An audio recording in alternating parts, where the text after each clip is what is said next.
Comment s'abandonner à Dieu? Grande question. Il est souvent plus facile devant certaines situations que vivent les chrétiens et où l'on manque de solutions toutes faites. Je parle de nous autres personnes consacrées. Il est souvent facile pour nous de les appeler à s'abandonner à Dieu, ce qui est une bonne chose, parce que c'est tous les jours d'ailleurs qu'il faut s'abandonner à Dieu. Mais pour certains, une telle invitation équivaut à dire que ton problème est foutu, pour parler vulgairement. Ton problème est un cas désespéré. Vous connaissez tous l'anecdote du curé qui se trouvait être passager dans un avion en difficulté dans les airs. Le pilote et son équipage, après avoir tout essayé de maîtriser l'appareil et ne disposant d'aucune solution, s'adressent ainsi aux passagers. Mesdames et messieurs, nous avons tout essayé, mais nous sommes au regret de vous annoncer que nous ne pouvons plus rien. Il n'y a plus de solution. Il ne reste plus qu'à nous abandonner à Dieu. Et le curé de s'exclamer parmi les passagers, donc on est foutu. S'abandonner à Dieu est facile à dire ou à conseiller. Mais comment pouvons-nous le faire? D'après le Larousse, abandonner signifie laisser seul, déserter. Ainsi, si Dieu devait nous abandonner, comme il peut arriver que dans notre vie, nous pensions être abandonnés par Dieu devant certaines situations, cela voudra dire que Dieu nous laisserait tranquilles et seuls. Bien sûr, j'espère que vous le savez et que vous y croyez, Dieu ne nous fera jamais cela. Dieu ne nous abandonne jamais. Il n'abandonnera aucun d'entre nous. Pourtant, malgré le fait que nous ne serons jamais abandonnés par Dieu, nous, par contre, nous devons nous abandonner à lui. Mais qu'est-ce que cela signifie? S'abandonner à Dieu, ça signifie que nous devons nous quitter nous-mêmes. Nous devons nous détacher de nous-mêmes et tomber inconditionnellement entre les mains de Dieu. Cela semble facile à dire, mais si vous avez fait l'expérience de cheminer avec Dieu pendant un certain temps, à travers une vie de pratique religieuse confirmée, vous avez sans doute aussi expérimenté la difficulté de s'abandonner à lui quand ces genres de situations difficiles, ces genres de situations et de saisons difficiles arrivent dans notre vie.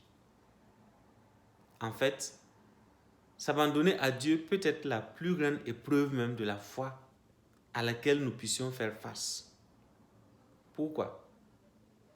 Parce que nous avons l'impression souvent que si nous lâchons nos mains de l'appui où elles sont, Dieu ne sera pas là pour nous rattraper. Après tout, nous ne pouvons généralement voir que nos mains qui lâchent. Nous ne pouvons pas voir les mains de Dieu qui attendent pour nous rattraper. Pourtant, dans notre vie de chrétien et dans la marche quotidienne à la suite du Christ, c'est à tout moment que nous devons nous abandonner à Dieu. Il arrive des moments, et je dirais très souvent dans notre vie chrétienne, où nous savons que nous devons nous abandonner à Dieu. C'est la seule solution. Nous sentons que nous sommes appelés à sortir d'où nous sommes, spirituellement ou physiquement. Nous sentons que nous devons partir. Nous devons opérer un changement, une sorte de départ. Mais nous savons et nous n'avons aucune idée de là où nous devons aller, de ce que nous devons faire et de la manière dont nous devons procéder. Et nous n'avons aucune assurance aussi visible que Dieu est avec nous. Cependant, nous devons choisir. C'est comme si nous sommes obligés. Allons-nous choisir de ne pas écouter cet appel intérieur à partir et rester où nous sommes? Ou allons-nous nous abandonner à Dieu? Nous devons alors choisir. Allons-nous jouer la sécurité et refuser de bouger? Ou allons-nous nous abandonner à Dieu? Quand ces moments nous arrivent, frères et sœurs, nous nous trouvons comme à la croisée des chemins.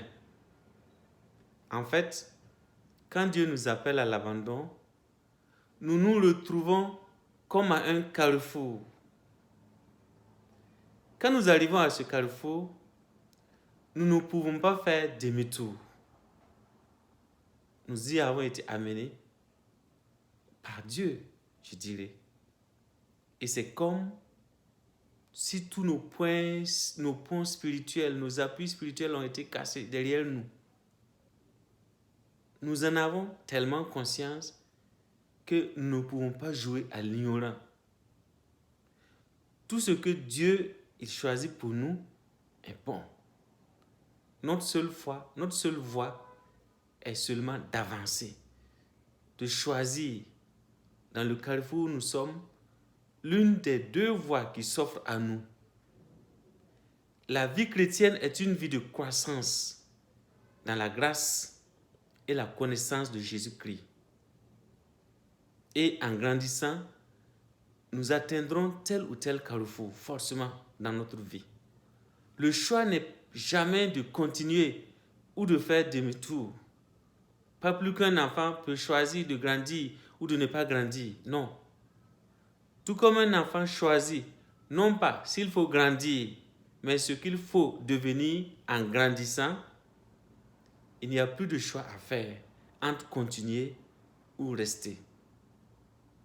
Nous ne pouvons que choisir la voie que nous suivrons à mesure que nous avançons. Choisir la voie que nous allons suivre à mesure que nous avançons. L'une des voies est celle de la foi. Elle est la plus étroite des voies. Quand on l'aborde, elle ne semble pas très éclairée. Nous ne pouvons pas voir clairement où elle nous conduit. Puis après avoir fait quelques pas, le chemin semble s'enliser dans le noir et l'inconnu. Il peut paraître même qu'il y a un chaos tout au bout. Un chaos dans lequel nous aurons forcément à sauter si nous choisissons cette voie.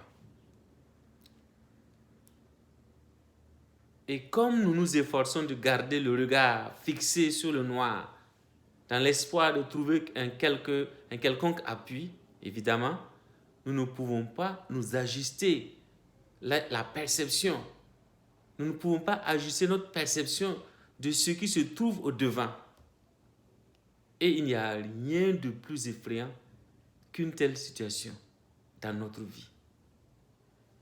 L'autre voie est celle de l'incrédulité. C'est une voie plus large. Elle nous semble beaucoup plus sûre. En fait, nous pouvons voir sur une assez longue distance sur ce chemin. Il y a de nombreux objets familiers à nous. En cours de route, on marche, on se rend compte qu'on connaît certaines choses. Nous pouvons même voir où ce chemin se termine, ou du moins, nous pensons que nous pouvons le voir. Cette voie semble nous donner plus d'assurance. Elle finit là où nous voulons qu'elle se termine. En fait, sur cette voie, spirituellement, nous n'avons aucun challenge. C'est nous qui fixons les limites de nos sacrifices. Alors, frères et sœurs, comment savoir quel chemin prendre? Laquelle des voies choisir? Ne serait-il pas un peu fou de sauter à la conclusion que Dieu veut que nous prenions le chemin des ténèbres parce que nous voyons beaucoup plus clair et qu'il y a des choses là-bas auxquelles nous sommes familiers, en nous disant que peut-être que cette fois-ci, Dieu a choisi de faciliter les choses pour nous? Comment pouvons-nous le savoir? Et comment pouvons-nous penser que Dieu puisse nous envoyer dans les ténèbres? En fait, la conclusion dans laquelle nous trouvons s'éclaircit, la confusion dans laquelle nous trouvons plutôt s'éclaircit une fois que nous nous arrêtons et prions à ce sujet. La confusion s'éclaircit. Oui, frères et sœurs, à chaque carrefour, il est obligatoire que nous marquions une pause pour prier, pour prier, pour prier, pour être à l'écoute de Dieu qui nous parle. Les temps de retraite spirituelle ne sont donc pas l'apanage de certains chrétiens que l'on regarde souvent d'un œil souvent moqueur. Les chrétiens qui ont des problèmes. Les chrétiens qui voient le diable partout. Non. Le chrétien ne peut pas vivre sans observer des haltes spirituels.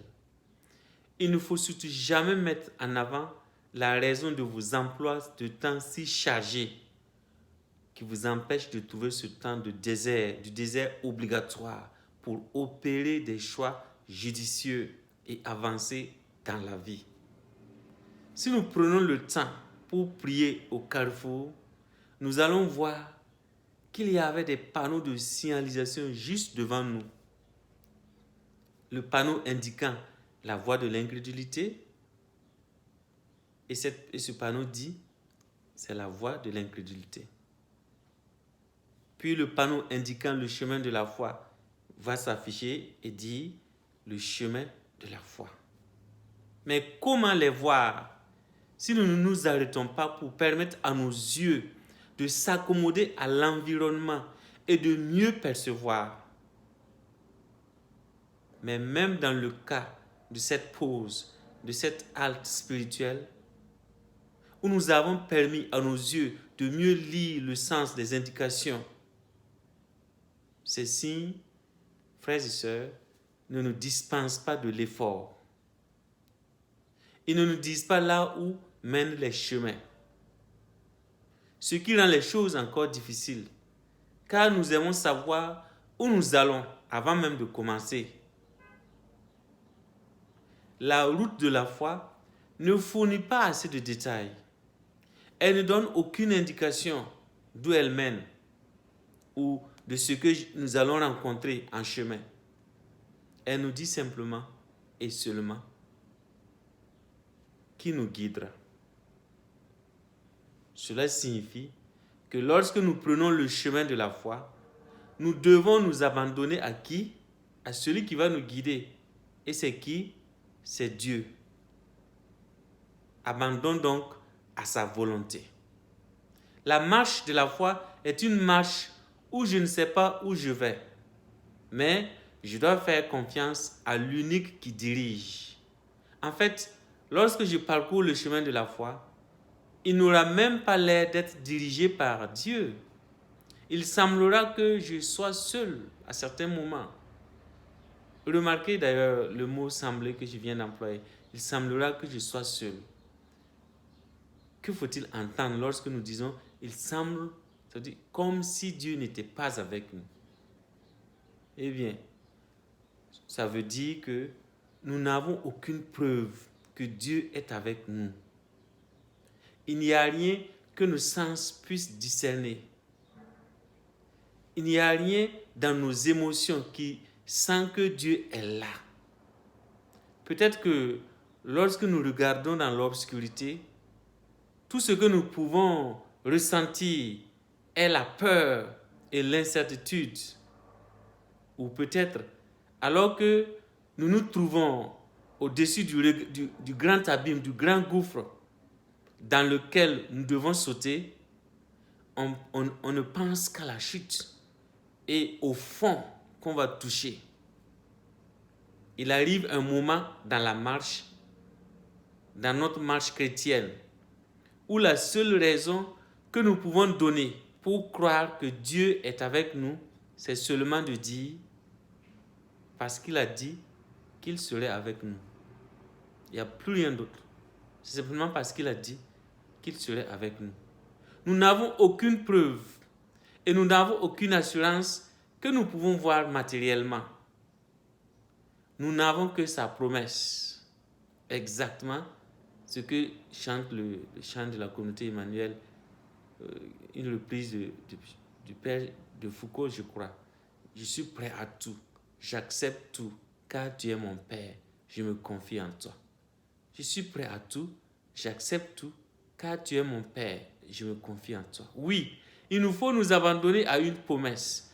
Et plus qu'une promesse, je dirais, parce que Dieu est là avec nous. Car Dieu sera avec nous. C'est en fait un peu le dire à l'envers. Parce que Dieu ne promet pas tant d'être avec nous que nous d'être avec lui. Après tout, c'est lui qui mène la danse. Il est toujours avec nous. C'est nous qui ne percevons pas. Nous sommes ceux qui sont transportés par lui. Remarquons ce que cela signifie réellement lorsque nous nous abandonnons à Dieu. Nous nous abandonnons à sa volonté. Nous ne nous abandonnons pas à Dieu pour qu'il fasse notre volonté. C'est tout le contraire. Dieu ne nous promet pas que si nous faisons confiance en lui, alors il fera ce que nous voulons. Non. Il nous promet que si nous nous abandonnons à lui totalement, en lui faisant confiance béate, filiale, sans condition, il fera son travail, pas notre travail. C'est là que réside la difficulté. S'abandonner à Dieu pour que Dieu fasse sa volonté et non pas notre volonté. Nous pensons que en nous abandonnant à lui, il va faire ce que nous voulons. Non. S'abandonner à lui, c'est lui dire de disposer de notre vie comme il veut. En d'autres termes, prends ma vie. Ma vie n'a de sens que si elle est menée par toi, mon Seigneur. Ma vie n'est féconde que si c'est toi qui en tiens les manettes et décides tout. Voilà le sens de l'abandon à Dieu. Pourquoi voudrait-on d'ailleurs autre chose que le choix que Dieu fait pour nous? S'abandonner à lui, ce n'est pas pour qu'il fasse ce que nous voulons, mais qu'il fasse tout selon sa volonté. C'est en cela que nous pouvons voir, lorsque on dit que le chemin de la foi est sombre, nous ne pouvons pas savoir ce qu'est la volonté de Dieu. Nous savons seulement que le chemin de la foi mène à elle. Et Dieu nous dit que c'est suffisant de lui faire confiance. Le chemin à suivre dans l'acte de s'abandonner à Dieu, c'est le chemin de la volonté de Dieu. Le chemin de la foi n'est pas un chemin qui mène simplement à la volonté de Dieu, il est plutôt un chemin qui est la volonté de Dieu. Pour le dire autrement, nous pensons souvent que la volonté de Dieu est à la fin de notre voyage. Mais non, ce n'est pas seulement à la fin. La volonté de Dieu est également le voyage en soi. Le chemin de la foi comporte de nombreux obstacles, de nombreuses contradictions. Et les choix que nous devons faire pour continuer, c'est en les dépassant. Parce que c'est en les dépassant que nous grandissons dans cette foi. Et oui, à la fin du voyage, nous recevrons la plénitude de la volonté de Dieu. Imaginez-vous dans une situation difficile. Que Dieu vous en préserve. Mais imaginez que vous êtes dans une situation difficile. Vous êtes un chrétien et vous l'êtes depuis des années. Peut-être depuis la naissance même. Un jour, vous perdez tous vos biens. Pire encore, vous perdez tous vos enfants. Et puis, pour couronner le tout, vous perdez votre santé. Vous ne souffrez pas seulement émotionnellement et physiquement et spirituellement, mais aussi, vous ne pouvez même pas trouver Dieu. Vous ne sentez plus sa présence. Vous n'avez pas de réponse. Et vous n'avez aucune aide. Il semble que Dieu vous ait abandonné. Les choses ne font que s'empirer. Même vos amis vous disent que Dieu vous a abandonné et pour de bonnes raisons. Parce que vous êtes ceci, vous êtes cela, alors Dieu vous a abandonné.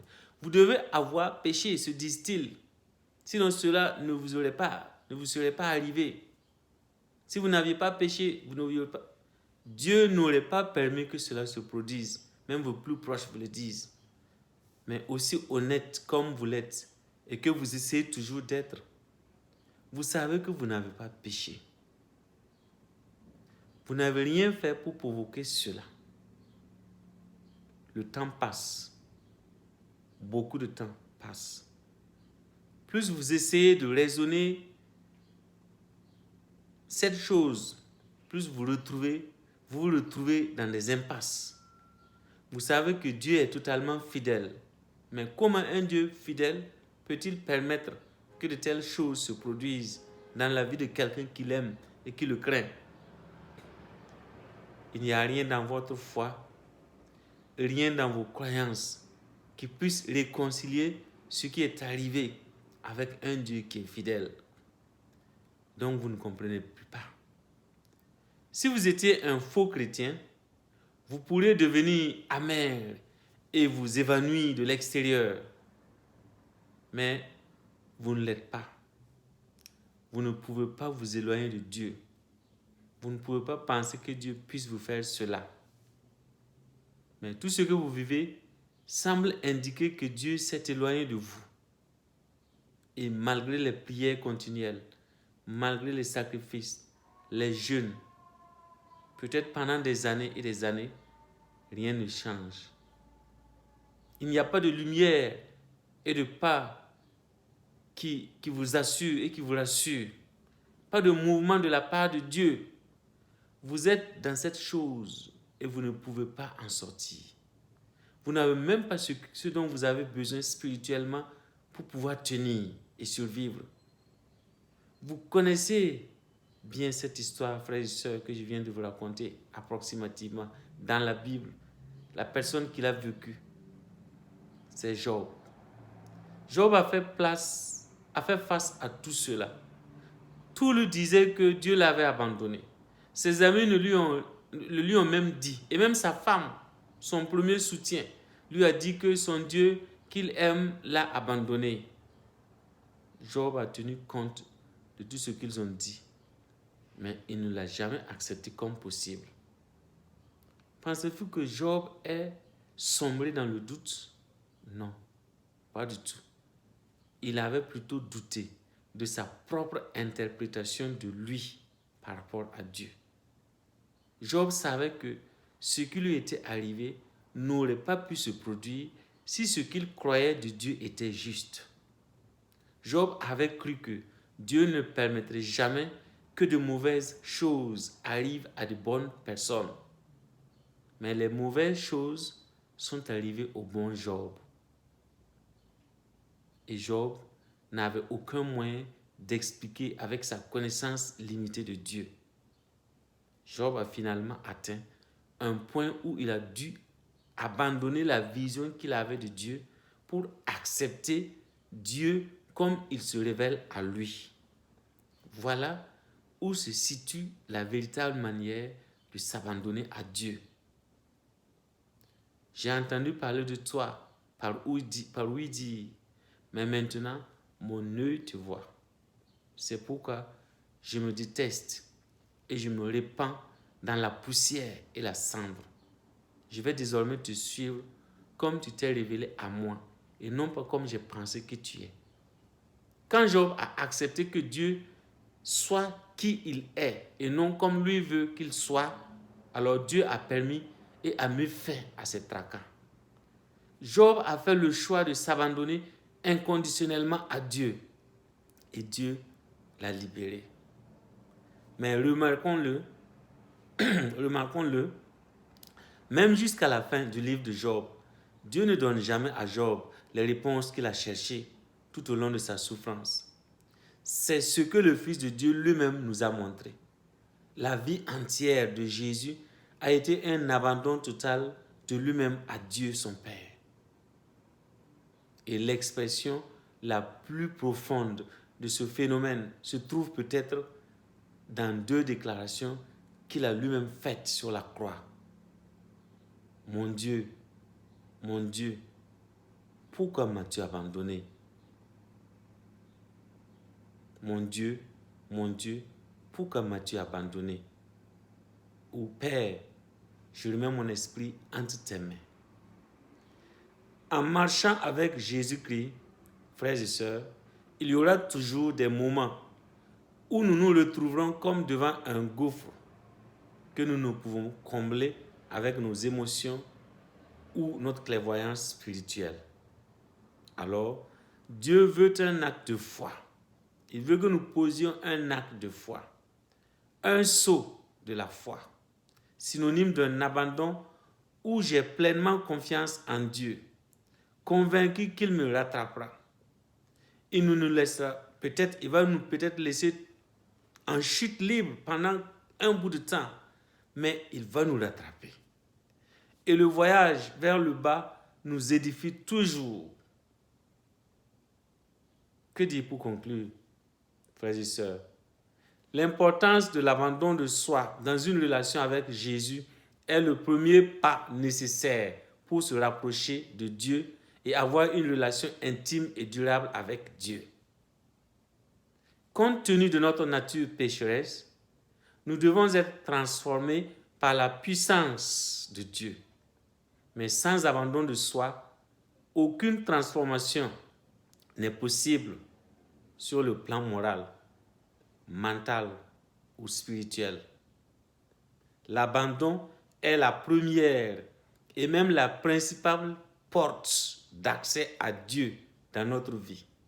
L'abandon de soi est également la seule clé de la puissance divine qui opère en nous, avec nous et à travers nous. L'abandon de soi est donc le début de toute relation avec Jésus. Quiconque s'abandonne pleinement et entièrement et honnêtement entre les mains de Dieu verra sa relation avec Jésus-Christ se solidifier pour avoir une base complètement forte, indéboulonnable. Et cela facilitera toute activité ou tout accomplissement. S'abandonner à Dieu, c'est prendre l'option de ne pas suivre Dieu comme nous pensons et croyons qu'il est, mais de suivre Dieu en acceptant qu'il nous dise qui il est et de nous disposer à accepter cette révélation. Dans cette semaine sainte où nous nous trouvons, où le Christ nous invite, comme lui, à nous abandonner à son Père, faisons acte de foi et d'abandon total pour laisser à Dieu diriger et gouverner notre vie. Il ne veut jamais que le bien pour nous. Il nous bénira et ne nous abandonnera jamais. Et qu'il vous bénisse au nom du Père et du Fils et du Saint-Esprit. Amen.